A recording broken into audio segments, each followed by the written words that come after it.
पुण्यामध्ये पेशवाईच्या काळामध्ये का बरं असं झालं? त्यांनी नियम बनवला पेशव्यांनी की पुण्यामध्ये तुकाराम महाराजांचे अभंग म्हणायचे नाहीत.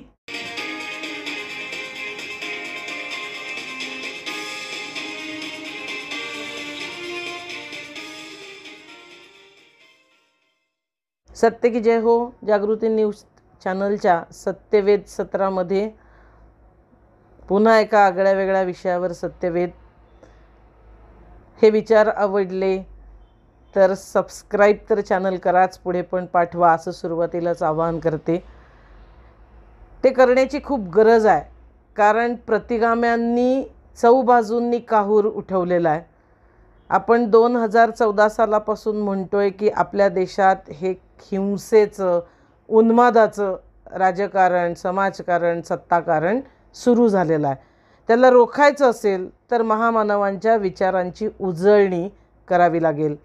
केवळ उजळणी अशी नाही, पाठांतरासारखी. फुल्यांनी, बाबासाहेबांनी जो विचार वेगवेगळ्या क्षेत्राच्या संदर्भात सांगितला, आजची आव्हानं पेलताना तो विचार आपल्याला कसा उपयोगात आणता येईल हेच खरं तर या महामानवांच्या जयंतीच्या निमित्तानं आपण लक्षात घेतलं पाहिजे. मला आपलं सर्वांचं लक्ष वेधायचं आहे की आपल्या देशामध्ये सर्वात निर्घुणपणे हिंसक पद्धतीनं एक सांस्कृतिक दहशतवादाचं राजकारण उभं केलं जात आहे. आणि ह्या सांस्कृतिक दहशतवाद पूर्वी नव्हता असं नाही, परंतु त्याचं स्वरूप, त्याची तीव्रता कमालीची वाढलेली आहे. कमालीची बेदरकार, कमालीची हिंस्त्र या पद्धतीची झाली आहे. आणि त्यामुळे अधिक गंभीरपणे आपण फुल्यांच्या आणि बाबासाहेबांच्या जयंतीच्या निमित्तानं पुनर्विचार केला पाहिजे असं मला वाटतं. संस्कृती संस्कृती संस्कृती म्हणजे काय असतं? फुले आंबेडकरवाद आपल्याला काय शिकवतो? संस्कृतीकडे कसं बघायचं? आपण जर अभ्यासक्रमामधले म्हणजे टेक्स्टबुक पाहिली, पाठ्यक्रम, तर संस्कृतीच्या चित्रविचित्र व्याख्या केल्या गेल्यात. याचं कारण ज्ञानावर त्यांची सत्ता आहे. आणि ही ज्ञानावरची ब्राह्मणी, भांडवली, पुरुषसत्ताक जी वर्चस्व आहे तेच आपल्याला मोडीत काढलं पाहिजे. हेच फुले आंबेडकरांनी आपल्याला शिकवलेलं आहे. आणि ते मोडीत काढणं एका दिवसाचं, एका वर्षाचं, काही वर्षांचं काम नाही. ही दीर्घ लढाई आहे. ज्ञानाच्या क्षेत्रात चुकीच्या परिभाषा, जातीयवादी परिभाषा, पुरुषसत्ताक परिभाषा आणणं, संकल्पना आणणं, सिद्धांत मांडणं हे हजारो वर्ष आपल्याला होत आलेलं दिसतं. आणि ते आव्हान आपल्याला पेललं पाहिजे. संस्कृती कशाला म्हणायचं असं जर भारतातल्या कुठल्याही माणसाला तुम्ही विचारलं, जो या पारंपरिक अभ्यासक्रमातून शिकलेला असतो, त्याचं उत्तर असतं की अरे या देशात संस्कृतीचे निर्माते ब्राह्मण आहेत, ब्रह्माच्या मुखातून जन्माला आलेले आहेत. संस्कृती म्हणजे काय? ते वेद, ते पुराणं, ते मंत्रपूजा, ते आरत्या, सणवार साजरे करणं, कुठलीही चिकित्सा न करता याला संस्कृती म्हणतात लोक. पण आपल्याला मार्क्स, फुले, आंबेडकर यांनी संस्कृतीकडे बघण्याचा एक वेगळा दृष्टिकोन दिला आहे. जयंतीच्या निमित्तानं आपण लक्षात घेतला पाहिजे. काय सांगतात आपले महामानव? महामानव आपल्याला हे सांगतात की संस्कृतीची निर्मिती ही श्रमातून होत असते. म्हणजे जी माणसं श्रम करतात, उत्पादक श्रम करत असताना त्याच्यातून संस्कृती जन्माला येते. हे त्यांनी आपल्याला शिकवलं. आणि आपण इतिहासाकडे पाहिलं, तंतोतंत बरोबर आहे हे आपल्या लक्षात येतं. भारताचा आणि जगाचा इतिहास हा स्त्री सत्तेपासून सुरू होतो. त्या गण समाजामध्ये स्त्रियांनी शेतीचा शोध लावला. म्हणजे शेती त्या करायला लागल्या.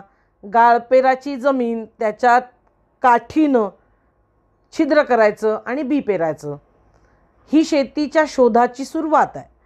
आणि हे करत असताना स्त्रिया मंत्र, म्हणजे मंत्र याचा अर्थ मारुती स्तोत्र वगैरे नव्हे, गाण, शेतीचे मंत्र, कृषी मायेचे मंत्र या म्हणत होत्या. म्हणजे कृषीमायेचे मंत्र, शेतीच्या गाण्यांची सुरुवात केव्हा? जेव्हा शेतीमध्ये राबायला सुरुवात झाली. आम्ही श्रम केले, आम्ही छिद्र पाडून बी रोवलं आणि आमच्या मुखात गाणं आलं. ही असते संस्कृतीची सुरुवात. मला आपल्याला हे लक्षात आणून द्यायचं आहे, आईत खाऊ समाज संस्कृतीची निर्मिती करत नसतो. आमच्या देशात झालंय उलटं. ब्रह्माच्या मुखात जन्मले म्हणून ते संस्कृतीचे मिरासदार, ते संस्कृतीचा ठेका त्यांच्याकडे असं मानलं गेलं. हे चुकीचं आहे. हे बाबासाहेबांच्या आणि फुलेंच्या जयंतीच्या निमित्तानं पुन्हा एकदा आपण लक्षात घेतलं पाहिजे. सांस्कृतिक दहशतवाद रोखायचा आहे तर संस्कृतीचा अभ्यास महामानवांनी जसा मुळापासून केला तसा आपल्याला करावा लागेल. उत्पादक श्रमातून संस्कृती जन्माला यायला लागते. जात्यावर बसण्याचे श्रम करतात बायका आणि ओव्या त्यातून येतात. आपलं आधीचं साहित्य, संस्कृती ही मौखिक आहे. आपण एक इरगळ दगडी केला आणि त्याला आपण विशेष स्थान दिलं. नंतर मूर्तिकला स्थापन होईपर्यंत आपण शेती केली, धान्याला एक स्थान दिलं चित्रकलेमध्ये. ही आपली संस्कृती जी आहे, महामानव सांगतात त्या पद्धतीनं श्रमातून संस्कृतीचा जन्म आपल्याला झालेला दिसतो. मग या संस्कृतीवर ताबा सांगायला चातुर्वर्ण कालखंडामध्ये सुरुवात झाली आणि चातुर्वर्ण्याच्या काळात जे आर्य आक्रमक इकडे आले त्यांनी या शेती संस्कृतीलाच दुय्यम लेखण्याचं काम सुरू केलं. शेती करणं हा बायकी व्यवसाय आहे असं आर्यभट्ट आपल्याला सांगताना दिसतात. म्हणजे आपली जी मूळ कष्ट करताना निर्माण झालेली संस्कृती आहे ती काहीतरी दुय्यम दर्जाची आहे, ती चुकीची आहे असं सांगत आपण निर्माण केलेल्या संस्कृतीवर ताबा सांगण्याच्या गोष्टी सुरू झाल्या. संस्कृतीच्या ब्राह्मणीकरणाला सुरुवात झाली. कथ्थक हे देवदासींनी मंदिरात जपलेली कला आज अभिजात कला म्हणून ब्राह्मणांनी निर्माण केले. या पद्धतीचा इतिहास आपल्याला शिकवताना दिसत आहेत. ते काय करतात? ते बहुजनांनी, कष्टकऱ्यांनी निर्माण केलेली संस्कृती दुय्यम आहे हे सातत्यानं सांगतात. ते शक्य नसेल तर आपण निर्माण केलेल्या सगळ्या कला प्रकारांवर ते हिसकावून घेतात, त्याचं दत्तकीकरण करतात आणि त्यांचा आशय भरण्याचा प्रयत्न त्याच्यामध्ये करतात. तिसरीकडे आपल्या ज्या कला आहेत त्या कशा दुय्यम दर्जाच्या आहेत, त्या कशा शिकवण्या लायकीच्या नाहीत, या पद्धतीचं षडयंत्र हे केलं जाताना दिसतं. एक उदाहरण सांगते. म्हणजे आपल्याकडे शास्त्रीय संगीत जे मूळ शूद्रातिशूद्रांचं आहे, आज त्याच्यावर मक्तेदारी निर्माण करून त्याचं ब्राह्मणीकरण करून त्याचं जेव्हा सिलॅबस टेक्स्टमध्ये रूपांतर होतं तेव्हा शिकवताना ज्या वेगवेगळ्या मुद्रा नृत्यामध्ये शिकवल्या जातात त्याच्यात चातुर्वर्ण, त्याच्यात जातीयवाद आणत एका मुद्रेचं, म्हणजे या ज्या मुद्रा हस्त असतात त्याचं एका मुद्रेचं नाव शूद्र मुद्रा आहे. म्हणजे मुद्रेचं सुद्धा ब्राह्मणीकरण करणं या गोष्टी झालेल्या आहेत. आणि अशा सगळ्या पार्श्वभूमीवर पुण्यामध्ये पेशवाईच्या काळामध्ये का बरं असं झालं? पुण्यामध्ये तुकाराम महाराजांचे अभंग म्हणायचे नाहीत. काय आहेत तुकाराम महाराजांचे अभंग? तुकाराम महाराजांच्या अभंगामध्ये ब्राह्मणवादाला आव्हान आहे. तुकाराम महाराजांच्या अभंगांमध्ये वृक्षवल्ली आम्हा सोयरी, एक जागतिक दृष्टिकोन, एक मानवतावादी दृष्टिकोन, भेदाभेद अमंगळ आहे भेद मानणं, हे तुकाराम सांगतायत. वेदांचा अर्थ आम्हालाच माहिती, ते येडे जे आहेत भार वाहतात त्याने नुसताच भार व्हावा, हे आव्हान तुकाराम महाराज देत आहेत. विठू माऊली ही एकतेचं प्रतीक म्हणून बघतात, समतेचं प्रतीक म्हणून बघतात. त्या तुकाराम महाराजांचे अभंग म्हणायचे नाहीत. असं पुण्यामध्येच, ज्या पुण्यात तुकाराम महाराजांचं संपूर्ण कार्यकर्तृत्व घडलं, त्या भामचंद्र डोंगरावर, त्या देहूच्या किनारीवर, त्या पुण्यामध्ये तुम्ही तुकाराम महाराजांच्या अभंगांना बंदी घालता. अरे घाबरता तुम्ही. तुम्हाला भीती वाटते की यांचे सांस्कृतिक अपत्य अशी आहेत, यांच्या संस्कृतीचे वेगवेगळे घटक एक अभंग घेतलात तर तुकाराम महाराजांचे अभंग इंद्रायणीच्या डोहात बुडवले तरी इतक्या लोकांना मुखोद्गत राहिले की त्याची गाथा परत बनलेली आहे. ही भीती आहे सातत्यानं ब्राह्मणवाद्यांना. म्हणून ते संस्कृतीला आणि इतिहासाला हत्यार बनवतात, त्याचं ब्राह्मणीकरण करतात.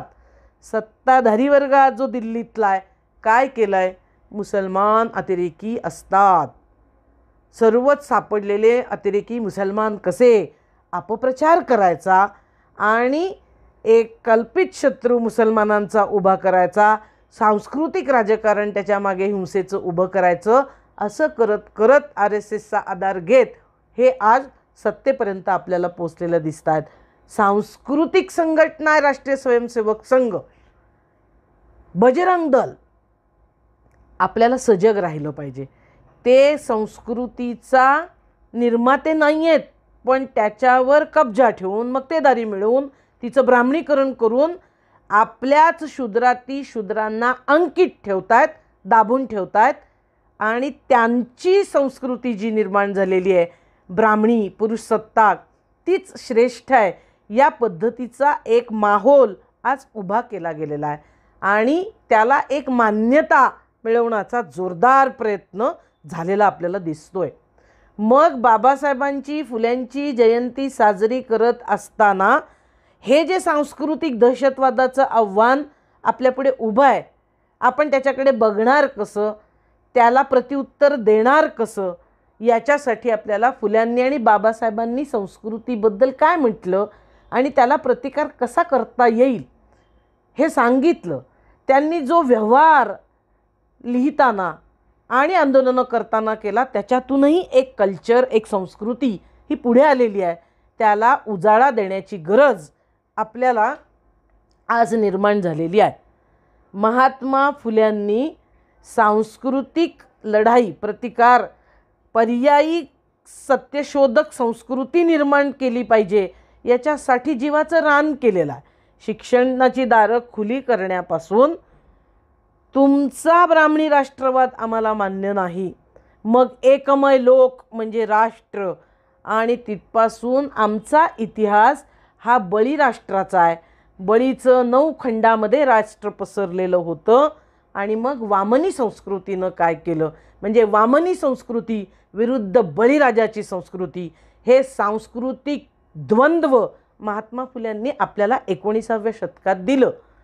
त्याचा आज आपण या पद्धतीनं विचार केला पाहिजे. आजचे वामन अवतार कोण आहेत?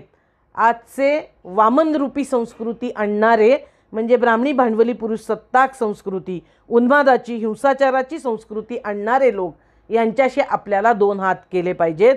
आणि बळीराजाच्या संस्कृतीसारखं म्हणजे सगळ्यांना समान वाटणारं, स्त्रियांना सन्मान देणारी संस्कृती आपल्याला आणली पाहिजे. हे महात्मा फुल्यांनी सांगितलं. इडापिडा टळो बळीचं राज्य येवो, या मिथकाचा नवा अर्थ 19व्या शतकात फुल्यांनी सांगितला.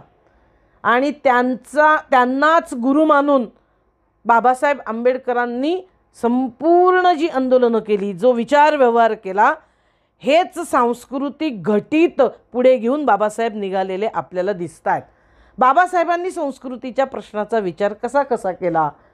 बाबासाहेबांनी सुरुवात महाडचा चौदार तळ्याचा सत्याग्रह, काळाराम मंदिर सत्याग्रह हे केले. हे कशासाठी केले? आपल्या सर्वांना माहिती आहे की पाण्याचा हक्क, तुम्ही आम्हाला हिंदू म्हणतात तर देवळात जाण्याचा हक्क, म्हणजे तुम्ही आम्हाला माणूससुद्धा समजत नाही आणि माणूस समजत असाल, हिंदू समाजाचा घटक मानत असाल तर चला तुमच्या मंदिरात आम्हाला प्रवेश द्या. ही पहिली आम्ही माणूस आहोत याच्यासाठीची लढाई आहे. पण इतकीच ती मर्यादित नाही.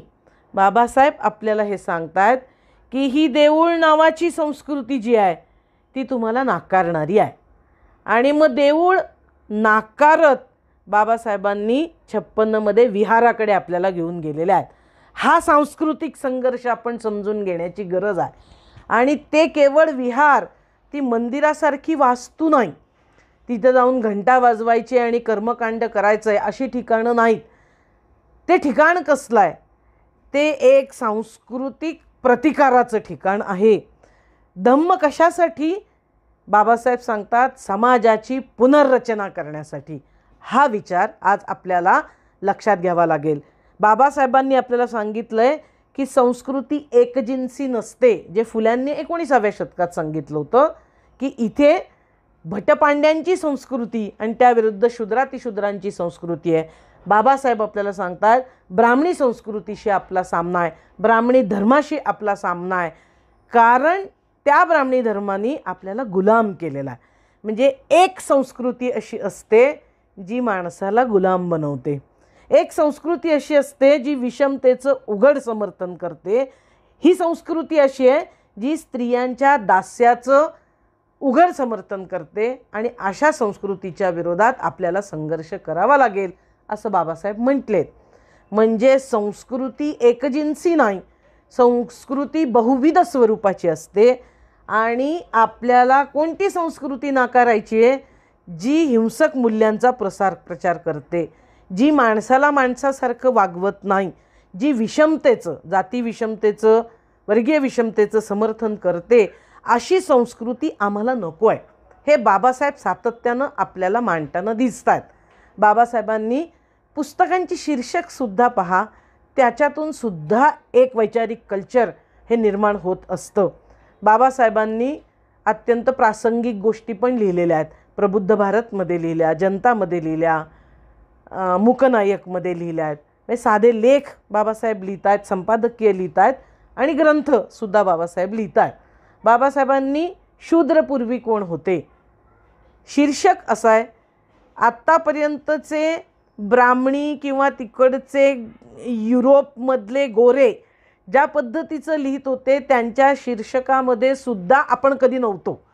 बाबासाहेबांनी शोध कशाचा घेतला आहे की आपल्या मुळाचा शोध, आपण कोण आहोत, हे ज्ञानाचं कल्चर आपल्याला, ही ज्ञानामधली संस्कृती आहे, ही बाबासाहेबांनी पुढे आणलेली आहे. फुल्यांनंतर ती आपल्याला विकसित करावी लागेल. बाबासाहेबांनी अनेक ठिकाणी लिहिताना जी लेख आहेत त्याची शीर्षक, म्हणजे बाबासाहेबांनी साहित्य आणि संस्कृतीचा विचार इतका गांभीर्याने केला आहे. त्यांनी त्याच्यावर पुस्तक एकत्रित लिहिलं आहे का? नाही लिहिलेलं.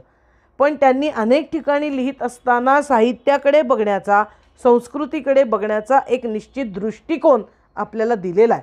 बाबासाहेब असं जे शीर्षकं दिलीत त्यांनी त्यांच्या वेगवेगळ्या याला, त्याच्यात सर्वाधिक शीर्षकं ही तुकाराम महाराजांच्या अभंगाची आहेत. हा योगायोग आहे. बाबासाहेबांना तुकाराम महाराजांचे विचार का आकर्षित करतात? कोणती टायटल बाबासाहेब वापरत आहेत? तुकाराम महाराजांचा अभंग आहे तुम्ही आम्ही एक, कंठाळीला मेघ. बाबासाहेबांचा अग्रलेखाचं शीर्षक आहे.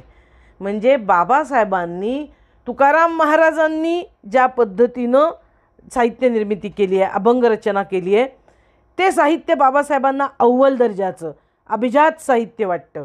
बाबासाहेबांनी एके ठिकाणी असं म्हटलं आहे की जे मराठी साहित्य, खरं तर तेव्हाचं मराठी साहित्य म्हणजे वाङ्मय चौर्यच आहे, असे काही अभ्यास झालेत PhDचे. म्हणजे तिकडच्या स्पेन्सर किंवा अमुक अमुक अमुक माणसांची भाषांतरं मराठीत करायची आणि त्याला मराठी साहित्य म्हणायचं, असं खूप. किंवा तिकडचा प्रभाव इकडच्या ब्राह्मण साहित्यिकांवर मोठा होता. मग बाबासाहेब आंबेडकर असं म्हणतात की मराठी साहित्यामध्ये सर्व साहित्य समुद्रात बुडवलं, फक्त बाजूला काय काढायचं? तुकाराम गाथा. म्हणजे तुकाराम महाराजांचं साहित्य वगळता मराठीतलं सर्व साहित्य समुद्रात जरी बुडवलं तरी आपली फारशी हानी होणार नाही, हे बाबासाहेबांचं विधान आहे. याचा अर्थ आपण समजून घेतला पाहिजे. बाबासाहेब आपल्याला सांगतायत की आमचं कल्चर, आमचं साहित्य, आमची संस्कृती ही विद्रोही असली पाहिजे, ती तुकाराम महाराजांसारखी असली पाहिजे, ती महात्मा फुल्यांसारखी असली पाहिजे. हा सांस्कृतिक अर्थ बाबासाहेबांनी आपल्याला स्पष्ट केला आहे. पर्यायी संस्कृती म्हणजे केवळ ब्राह्मणी संस्कृतीवर टीका ही बाबासाहेब आंबेडकरांनी आणि फुल्यांनी सुद्धा केलेली नाही. त्या संस्कृतीला नाकारत म्हणजे त्याच्यावर फुली आहे आणि त्याच्यासोबत आमचं काय आहे त्याच्यावर बरोबरचं चिन्ह आहे. त्यांनी दोघांनीही पर्याय काय असले पाहिजे याची चर्चा केली आहे आणि असा सांस्कृतिक पर्याय समर्थपणे उभा करण्याचा प्रयत्न विद्रोही सांस्कृतिक चळवळीच्या माध्यमातून आम्ही करतो आहोत. महात्मा फुले आणि बाबासाहेबांचा सांस्कृतिक विचार म्हणजे ब्राह्मणवादी संस्कृतीचा प्रतिकार. फुले आंबेडकरवादी सांस्कृतिक चळवळीचं राजकारण म्हणजे स्त्री दास्याच्या संस्कृतीचा ऱ्हास करण्यासाठी पुढे येणं हे आपण समजून घेतलं पाहिजे. फुले आंबेडकरांनी सांगितलेलं सांस्कृतिक राजकारण विद्रोहीच्या निमित्तानं आपण उभं करतो आहोत. या सत्यवेदच्या निमित्तानं या विद्रोहाच्या महाजागरमध्ये 23 आणि 24 एप्रिलला उदगीरला आपण सहभागी व्हावं असं आवाहन या सत्यवेदच्या निमित्तानं आपल्याला सर्वांना करते.